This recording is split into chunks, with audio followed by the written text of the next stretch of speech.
Hey everyone, it's Crystal from Stallin's Way. Just popping on. I wanted to do a quick video and talk a little bit about pica because I've been getting a lot of questions from parents who are dealing with it and wanting to know what we've done and our experience with it. So those of you who may not be familiar with pica, it's quite common with kids with autism. And basically pica is an eating disorder, and it's when someone eats items that are not thought of as food and they do not contain any nutritional value. So things like hair, dirt, sand, paper, feces, basically whatever they can get their hands on. Stalin was diagnosed with pica quite some time ago, and I find for us, a lot of times it's not really noticeable, but it goes through cycles, and there's certain periods of time where it's really bad. So I really just want to share our experience. I'm in no way an expert. The best thing to do is consult your intervention team or your medical professional to come up with strategies that will work best for your child. But I do want to answer the questions that I've been getting and just share a little bit of information about it and make people more aware that it exists and it's quite common with autism. So a lot of people will say, oh, my kid ate paper, or there's before a child turns 2, it's pretty typical development for them to mouth or eat things that are not food. When a child does it excessively and continues to doing it as they age, and they do it for an extended period of time, that's when usually a diagnosis of pica comes about. For us, it was quite evident, and because of Stalin's feeding issues, so he wouldn't eat fruit, but he would eat paper. So it was really noticeable and really stuck out because it was a big deal for him.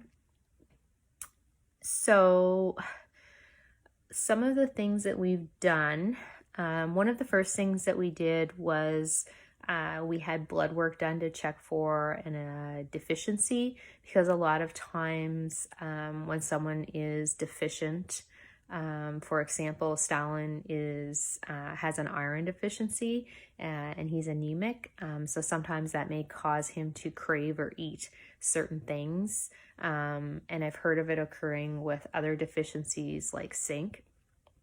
And so we had blood work done. It's also a good idea just to have toxicity checked, because sometimes kids are eating things like paint chips that may contain lead. So you want to just make sure everything's good there. And you also want to, if there's digestive problems, you want to make sure that there's no intestinal blockage, because that can happen depending on what they're eating. The next thing that we looked at was sensory needs, because Stalin has a lot of sensory needs. We tried to determine if based on what he was eating, if it was related to sensory or something else, and we increased sensory play during those times where it seems to be in overdrive, just to make sure that his sensory needs are being met and not contributing to the pica, if that makes sense.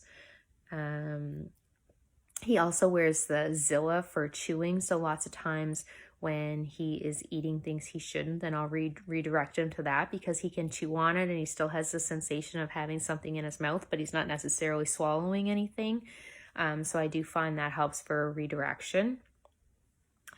Right now, and I guess when it's really out of control, as I really make sure that I reinforce his eating of real food. So he gets lots of praise, and we've just recently introduced a token system. And because feeding is a struggle for us, basically what I do, if he has 4 items on his plate for supper, each time he finishes one item, he gets a token, and his tokens earn him time on his iPad. So I'm reinforcing positive eating. And if I catch him eating something that he shouldn't be eating, so if I catch him eating paper or dirt, then I take it away from him, but I don't say anything because I don't want to reinforce or give him attention for eating something that he shouldn't be.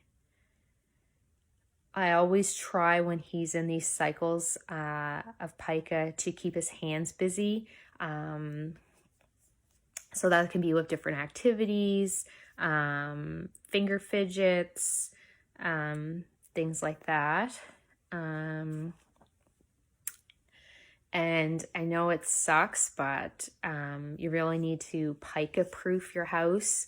So you want to make sure, one of the rules that I have, just because of the extent of what he will eat, is I make sure that really he doesn't come in contact with anything that would fit through a toilet paper roll.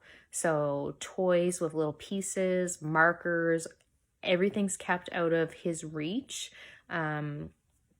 as well as items that I know that he has tried to eat in the past. So paper, I try to make sure that he doesn't have books that easily rip. I try to get like the board books that have the heavy pages so he can't just rip out the pages and eat them.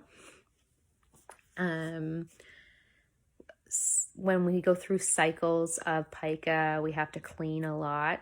So that's like cleaning the floors every day. In the winter, we have, because we're in Canada, we get a lot of snow and ice, and we have to put down salt and sand outside, and then it comes in on the floors and sticks to the rugs. We have to like clean the rugs on a daily basis. We have to sweep the floors, because I know that he will eat what gets drug in. So yeah, I had some notes written down, so I just wanted to make sure that I covered everything. We have been dealing with pica for a couple of years now. It sucks. It's definitely challenging and frustrating, and especially so when you're having issues with a kid who won't eat real food but will eat things that are kind of gross. So hopefully some of these tips help. I just want people to know, other parents to know, especially those that are struggling and finding it really difficult, that you're not alone, and we've been there and we continue to go through it, and wishing you, your family, and your child all the best, and hang in there. Thanks for watching. Bye.